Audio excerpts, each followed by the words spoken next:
अपने आप को गौसे आजम के गुलाम कहते हैं, कादरी कहलाते हैं, उनसे पूछो क्या बगैर इल्म के तुम कादरी बन जाओगे?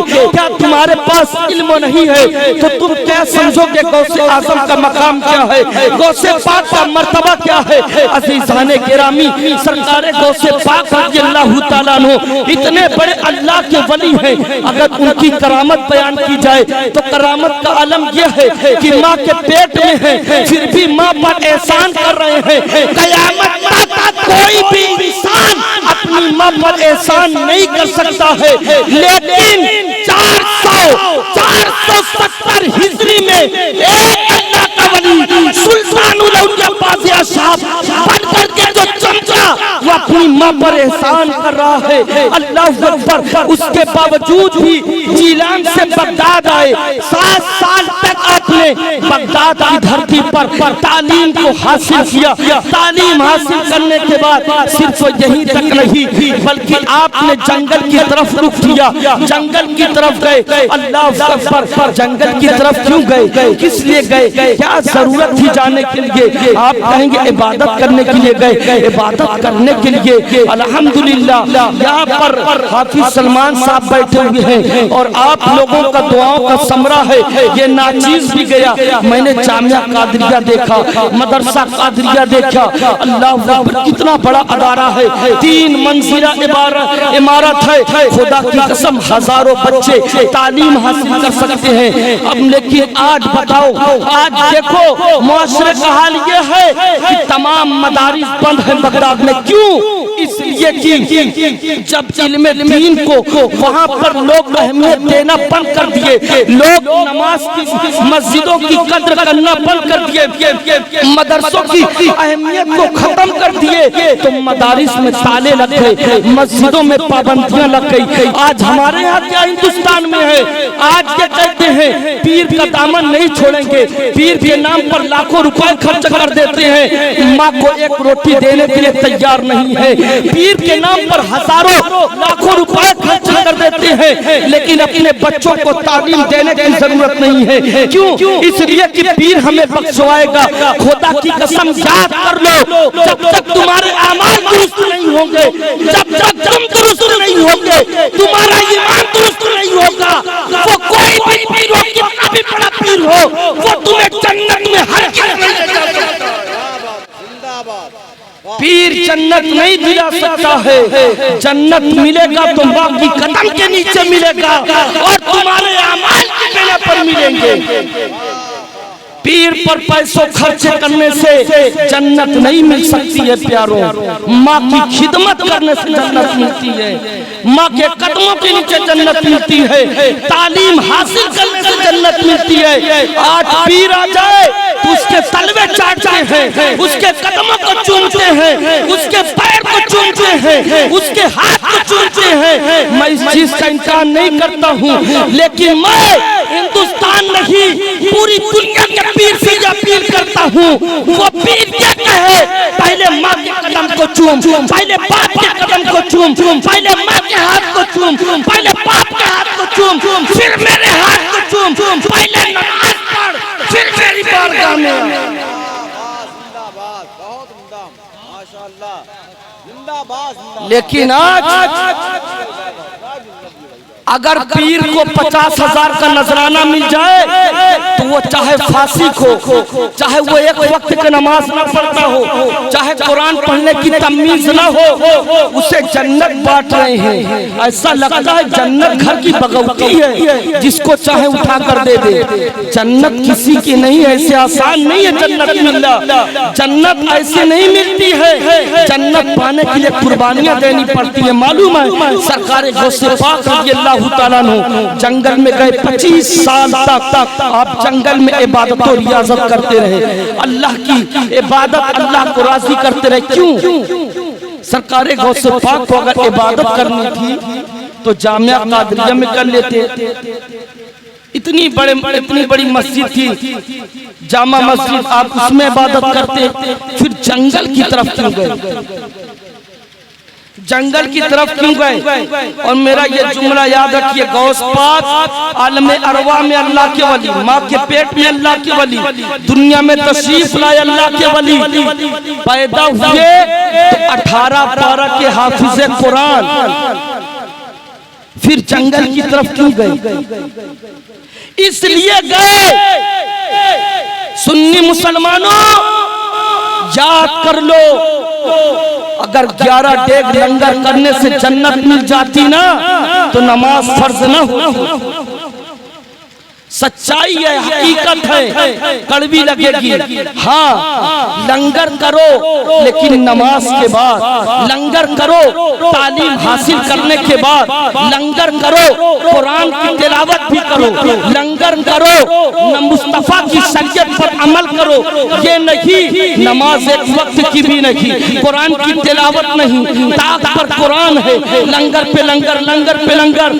और कहते हो कि गौस पाक ने फरमाया कि सबसे बड़ी नेकी ये है मखलूक को खाना खिलाना। मैं कहता हूँ हाँ, मखलूक को खाना खिलाना सबसे बड़ी नेकी है, लेकिन कौन मखलूक? सभासद, चेयरमैन, प्रधान, खाला, मामू, रिश्तेदार, अजीजों व क़रीब, सेठ को खाना खिलाने से नहीं। गौस पाक ने फरमाया उन मखलूक को खाना खिलाने से सबसे बड़ी नेकी है जो मोहताज हो, गरीब हो, यतीम हो, बेबस हो, लाचार हो, उनको खाना खिलाने से सबसे बड़ी नेकी मिलती है। लेकिन आज हम लोग गरीब आता है तो उसे कुत्तों की तरह जमीन में बैठा कर खिलाते हैं। आए प्यारो, अगर यही रवैया, यही अगर हमारे माशरे में रहा तो याद रख लेना, जो 30 साल पहले बगदाद में हुआ वही हिंदुस्तान में हो रहा है, होगा। और बहराइच में देखा अपने घर जला दिए गए, बुलडोजर चला दिए गए। ये सब किसकी देन है? ये हमारे आमाल की वजह से। ये किसी और को मत कहो, ये हमारे अमाल की देन है। अगर एक मस्जिद शहीद हो जाती है तो हम अपना ईमान व्हाट्सएप और फेसबुक पर दिखाते हैं, ये ईमान की अलामत नहीं है। ईमान की अलामत ये है अपने मोहल्ले की मस्जिद को आबाद करो, कुरान की तिलावत करो, अल्लाह की बारगाह में तौबा करो और सच्चे दिल से मुसलमान बन जाओ। ये ईमान की अलामत है। इबादत रियाजत सरकार से पाक को करनी होती तो यहाँ भी कर लेते, जंगल में क्यों गए? इसलिए कि कयामत तक अपने नाना के उम्मतियों को सबक देने के लिए लोगों तालीम हासिल करो तो पहले उस पर खुद अमल करो, तालीम हासिल करो तो अपनी आँख को मुसलमान बनाओ, अपनी जबान को मुसलमान बनाओ, अपने पाँव को मुसलमान बनाओ, अपने हाथ पाँव को मुसलमान बनाओ, अपनी जबान को कैसे मुसलमान बनाओगे? झूठ बोलने से बचो, हलाल खाओ, सच बोलो। अपनी आँख को मुसलमान कैसे बनाओगे? गुनाहों को देखने से अपनी आँख को बचाओ। और सब कान को कैसे बनाओगे? गीबत सुनने से बचाओ। कोई गीबत करे तो कहो खामोश हो जाओ, सच्ची बात करो, हकीकत बात करो। और सुनो, किसी की गीबत और चुगली मत करो, क्योंकि गीबत करने वाला न उसकी इबादत कबूल होती है, न उसकी कुरान की तिलावत कबूल होती है। हराम खाने वाला न उसकी इबादत कबूल होती है, न उसके कुरान की तिलावत कबूल होती है। और सुनो, झूठ बोलने वाले के बारे में मदीने वाले आका ने फरमाया, आखिरी बात सुने, उसके बाद गौसे पाक की तालीम। चंद मिनट बस मैं अपनी गुफ्तगू को आधे घंटे के मैंने वक्त लिया, उस 10 मिनट बाकी है, इसमें समेट दूंगा। मदीने वाले आका ने फरमाया, सहाबा ने पूछा, या रसूल अल्लाह क्या मोमिन बुज़दिल हो सकता है? हुजूर ने फरमाया, हाँ मोमिन बुज़दिल हो सकता है। साहबा ने पूछा, या रसूल अल्लाह क्या मोमिन बदअमल हो सकता है? हुजूर ने फरमाया, हाँ मोमिन बदअमल हो सकता है। मेरे आका से साहबा ने पूछा, या रसूल अल्लाह क्या मोमिन झूठा हो सकता है? हुजूर ने फरमाया, जिसके दिल में झूठ होगा उसके दिल में मोहम्मद की मोहब्बत नहीं होगी। अल्लाह अकबर। लेकिन आज चाहे वो आलिम हो, हाफिज हो, अवामुन्नास हो या पीर हो, इल्ला तमाशा न छोड़ करके सब एक दूसरे की गीबत झूठ फरेब में लगे हुए हैं। ये करामत वो करामत, यहाँ से वहाँ सिर्फ लोग अपने पीरों में मुब्तला हैं, दीन कोई समझने के लिए तैयार नहीं। यही वजह है कि आज मदरसों पर हमला किया जा रहा है, मदरसों पे तालीम के लिए रोका जा रहा है। आए प्यारो, तालीम की अहमियत तुम्हें नहीं मालूम। बगैर तालीम के तुम्हें कुछ नहीं मिल सकता है, बगैर तालीम के तुम्हें कुछ नहीं हासिल हो सकता है। जब तक तुम्हारे पास तालीम नहीं होगा तुम समझोगे कैसे, तुम्हारा अकीदा कैसा है। तालीम नहीं है तुम खुदा को पहचानोगे कैसे, तालीम नहीं है मुस्तफा की मोहब्बत कैसे बसेगी। और मैं अपने माँ से और अपने बाप, अपने माँ से और अपनी बहनों से, अपनी बेटियों से और अपने भाइयों से गुजारिश करूंगा, जो लोग कहते हैं बेटे की शादी हो गई तो कहते हैं वो बेटा नाफरमान हो गया है, वो अपनी बीवी का गुलाम हो गया है, वो ऐसा हो गया वैसा हो गया है, मेरा कहना नहीं मानता है। मैं उन माँ बहनों बेटियों से और भाइयों से गुजारिश करूंगा कि बेटे के तुम्हारी उम्र 25 साल हो गई, तुमने कभी अपने बेटे से पूछा अरे बेटा तुमने कितने वक्त की नमाज पढ़ी है, तुमने मुस्तफा की शान में कितनी बार मुस्तफा की मोहब्बत को बसाकर हुजूर पर कितनी दरूद पढ़ा है, कितने मर्तबा दरूद पढ़ा है, कभी पूछा नहीं पूछा। और याद कर लो कि मेरा पैगाम लेकर के जाओ, जो अल्लाह उसके रसूल का वफादार नहीं हो सकता है, खुदा की कसम वो माँ बाप का कभी वफादार नहीं हो सकता। क्यों? इसलिए कि हकीकी मालिक अल्लाह है। अल्लाह ना होता तो कोई चीज किसी अशिया का वजूद न होता। अगर माँ के पेट से बच्चे पैदा होते हैं तो ये अल्लाह की अता है, ये अल्लाह के रब्बुल इज्जत की देन है। और सुनो, माँ के कदमों के नीचे जन्नत है, किसी और की वजह से नहीं, मुस्तफा के सदके में है। अगर हुजूर की मोहब्बत उसके दिल में नहीं है तो माँ बाप की मोहब्बत उसके दिल में कभी नहीं हो सकती। इसके लिए तालीम की जरूरत है। तालीम नहीं होगी तो अकीदा नहीं पहचान पाओगे, तालीम नहीं होगी तो अपना ईमान नहीं बचा पाओगे, तालीम नहीं होगी तो तुम सही तरीके से नमाज नहीं पढ़ पाओगे, तालीम नहीं होगी तो तुम कुरान नहीं पढ़ पाओगे।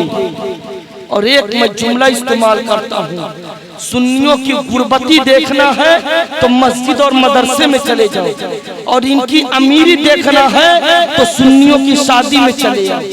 ये सच्चाई है, हकीकत है, ये कड़वी लगेगी। अगर जो अपने बच्चों को दीन मुस्तफा नहीं सिखा सकते हैं, ऐसे माँ बाप को अपनी औलाद से कभी वफा नहीं रखनी चाहिए।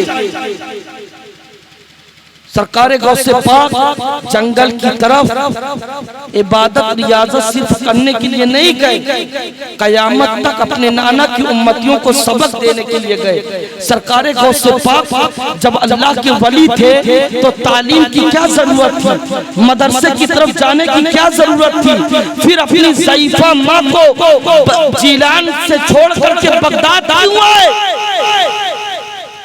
आपने करामत सुनी होगी कि सरकार गौसे पाक जब जीलान से बगदाद चले तो रास्ते में डाकू मिले, तो वाकया पूरा मालूम है आपको। हसन सरकार गौसे पाक के हाथ में जो डाकुओं ने कलमा पढ़ा, मुसलमान बने क्यों, किस लिए? सिर्फ सच बोलने की वजह से। किस लिए? सिर्फ सच बोलने की वजह से। और सुन्नियों क्या क्या है? हर चीज में झूठ, हराम, गीबत, चुगलखोरी।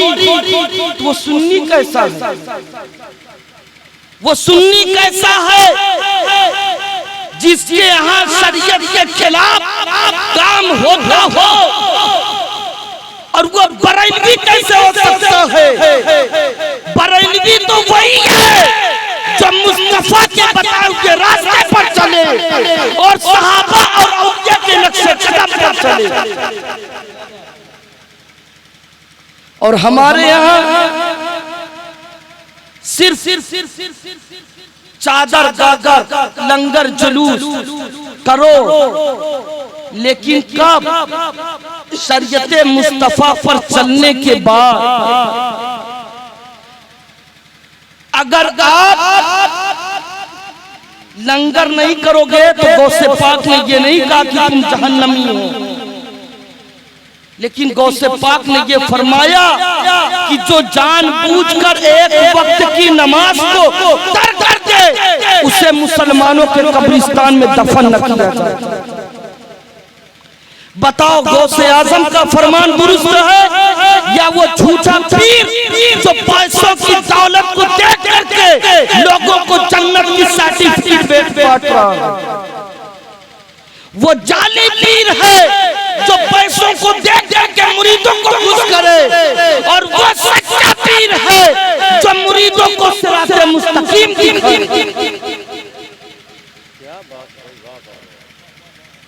हजरात गिरामी, सरकारे गौसे पाक की जिंदगी और आपका महसन यही था। सरकारे गौसे पाक 90 वर्ष 91 साल तक हयात में रहे, लेकिन गौसे पाक की जिंदगी उठाकर देखो, आप 4 साल के बाद से लेकर 91 साल तक दीन हासिल करते रहे और दीन को सिखाते रहे, और यही गौसे आजम का काम था और यही करते रहे और दुनिया वालों को भी यही पैगाम देते रहे।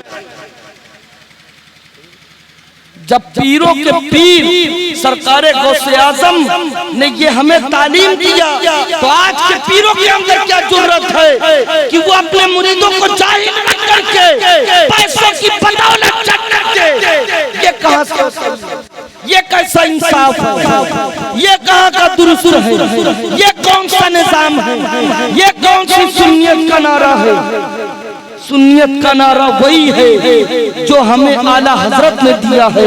सुन्नियत का पैगाम वही है जो हमें बगदाद के दूल्हा गौसे आजम ने दिया है। सुन्नियत का पैगाम यही है जो हमें औलिया अल्लाह और सहाबा और हुजूर की बारगाह से मिला है। अजीज़ाने गिरामी, करामत पे आएंगे तो गौसे आजम की करामत तो बेशुमार है, लेकिन सिर्फ गौसे पाक की करामत पे ना जाओ। सरकार गौसे पाक की सीरत देखो, गौसे पाक ने अपनी जिंदगी में क्या किया मालूम है? सरकारे गौसे पाक भूखा रहते थे और दरख्त की पत्तियां चबाया करते थे, यहाँ तक कि आपको पानी मैसर नहीं होता था। अल्लामा शेख अब्दुल हक मुहद्दिस देलवी लिखते हैं, सरकारे गौसे पाक रज़ियल्लाहु ताला अन्हु को खाना और पानी न मिलने की वजह से आपके पेट की चमड़ी और पीठ की चमड़ी जाकर के आपस में मिल जाती थी।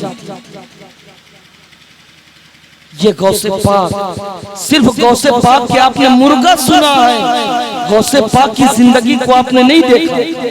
गौसे पाक ने कितने मुश्किलात उठाए हैं।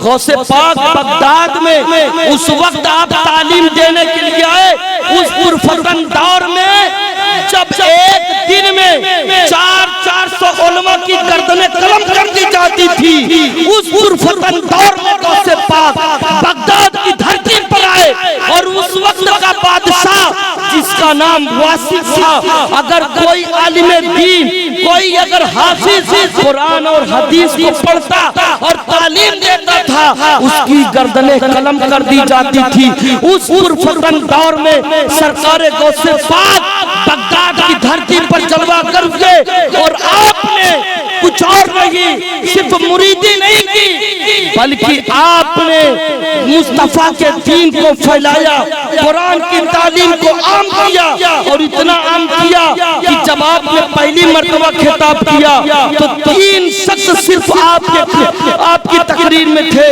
लेकिन आखिर में आलम ये हुआ 70 हजार का मजमा होता था। कैसे? इतनी आसानी से नहीं मिला गौसे पाक को मनसब, इतनी आसानी से नहीं मिला।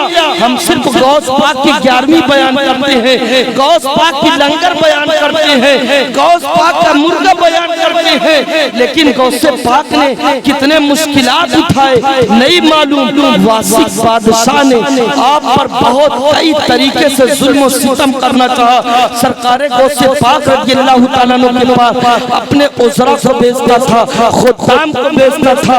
अल्लामा शेख अब्दुल हक मुहद्दिस देलवी लिखते हैं कि सरकारे गौसे पाक पर आपकी जान पर हमला किया गया, आपको रस्सियों में बांधने की कोशिश की गई, यहाँ तक कि सरकारे गौसे पाक के मुंह बंद करने के लिए आपको जो है आपको घूस दिया गया कि ये इतना अशफिया ले लीजिए, अपनी जबान को बंद कर लीजिए। जैसे कि आज के पीर हैं, हुजूर की शान में गुस्ताखी हो रही है, जबान खामोश है, बड़ी बड़ी खानकाहें अपने लब को बंद किए हुए हैं। हमें याद कर लो, अगर तुम्हारी खानकाहें बरकरार है तो मदीने वाले आका के सदके में है। अगर तुम्हारा नाम चल रहा है तो मदीने वाले आका के सदके में। अगर तुम्हारे बाप दादा का नाम है तो हुजूर के सदके में है, हसन हुसैन के सदके में है। और इमाम हुसैन ने पैगाम क्या दिया है, शरीयत को मत छोड़ना, जान दे देना, लेकिन मुस्तफा के दामन को न छोड़ना। और आज क्या है, हम आज दौलत को नहीं छोड़ेंगे, चाहे मुस्तफा की शान में कितनी भी तौहीन हो। अगर एक वहाबी तौहीन करता है तो हम उसको गाली देते हैं, स्टेट में बोलते हैं, हाँ बोलना चाहिए। लेकिन अगर कोई और हुजूर की शान में तौहीन कर रहा है, अम्मी आयशा सिद्दीका की शान में तौहीन कर रहा है, तो फिर पूछो उन पीरों से जिनकी ज़बानें खामोश है, क्या वो हुजूर की शान में गुस्ताखी नहीं कर रहा है? क्या वो महबूबे रब्बिल आलमीन अम्मी आयशा सिद्दीका रज़ियल्लाहु ताला अन्हा की शान में गुस्ताखी नहीं कर रहा है? इसका मतलब है कि तुम वक्त से डर रहे हो, हालात से डर रहे हो, हुकूमत से डर रहे हो। तुम्हारे दिल में सही माने में अल्लाह का खौफ नहीं है, मुस्तफा की मोहब्बत नहीं है। अगर अल्लाह का खौफ होता, मुस्तफा की मोहब्बत होती तो तुम अपनी जान दे देते। लेकिन मुस्तफा की शान में तुम मुस्तफा की शान में जो ज़ेबा कलिमात अदा किए गए, जो गुस्ताखियां की गई, वो हरगिज़ बर्दाश्त न कर सकते। अल्लाह अकबर। देखना है बगदाद की धरती पर आओ, वासिक ने हुजूर की शान में गुस्ताखी किया, हुजूर की शान में गुस्ताखी किया, खड़े हुए सरकारे गौसे पाक ने खिताब किया। उस वक्त के हालात भी बहुत खराब थे, वक्त का बादशाह बड़े बड़े उलमा की गर्दनें कलम कर देता था। आज से 900 साल पहले की बात है, लेकिन याद करो प्यारो, सरकारे गौसे पाक की ज़बान क्या खामोश रही? क्या खानकाह में मसनद लगा करके एसी में बैठ करके इनोवा स्कॉर्पियो बड़ी बड़ी गाड़ियों से घूमते रहे? नहीं, गौसे पाक जमीन में उतर करके दीन को, तालीमे मुस्तफा को आम किया है, मुस्तफा के इश्क को आम किया है, हुजूर की मोहब्बत को लोगों के दिलों में बसाया है। और ऐसा बसाया कि वक्त का बादशाह वासिक भी सरकारे गौसे पाक के कदम पे आया और कलमा पढ़ करके मुसलमान हो गया। और वही वासिक बादशाह का नाम मुस्तंजिम बिल्लाह। जिंदाबाद जिंदाबाद, बहुत खूब, वाह। अज़ीज़ाने किराम, ये गौसे पाक की तालीम है। आज हम कहते हैं मुआशरा हालात खराब है, मुआशरा सही नहीं है। जितना हो सके खुद पर अमल कर लो, बस काफी है। नहीं प्यारो, गौसे आजम के जमाने से ज्यादा हालात खराब नहीं है। मदीने वाले आका के ज़ाहिरी जिंदगी के वक्त के हालात ज्यादा खराब नहीं है। क्यों? जब हुजूर बोलते थे तो हुजूर को गालियां दी जाती थी, हुजूर पर कंकरियां भी मारी जाती थी, हुजूर पर गंदगी भी फेंकी जाती थी, हुजूर पर तीरों के बारिश भी की जाती थी। यहाँ तक कि हुजूर की शहजादियों पर भी जुल्म सितम किया जाता था। यहाँ तक कि हुजूर के 2 शहजादियों को उतबा और शैबा ने, दोनों भाइयों ने तलाक दे दिया। इसलिए कि तुम अपने बाबा के कहना मत मानो। लेकिन दोनों बहनों ने तलाक तो ले लिया, लेकिन मुस्तफा जाने रहमत के दामन को नहीं छोड़ा।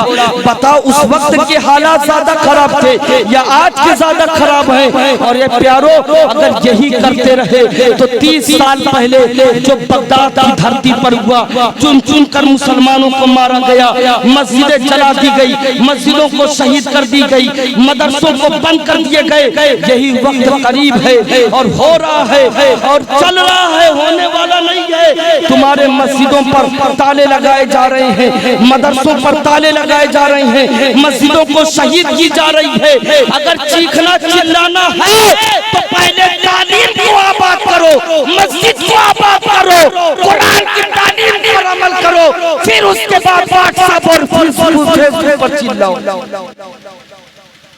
अज़ीज़ाने गिरामी, अगर तुम मुस्तफा जाने रहमत के बताए हुए सही रास्ते पर नहीं चल सकते हो तो याद कर लो, तुम कुछ भी बन जाओ लेकिन तुम ईमान वाले नहीं बन सकते हो। अल्लाह करीम की बारगाह में दुआ है, अल्लाह हम लोगों को गौसे पाक रदी अल्लाह ताला अन्हु के किरदार, गुफ्तार, अक़वाल, अफ़आल पर अमल करने की तौफीक अता फरमाए। गौसे पाक की सीरते पाक पर अमल करने की तौफीक अता फरमाए। अस्तगफिरुल्लाह रब्बी मिन कुल्लि ज़म्बिन व अतूबु इलैहि व मा अलैना इल्लल बलाग। अस्सलामु अलैकुम। वालेकुम अस्सलाम। तुमको बताऊं आज मैं क्या क्या हाली का है।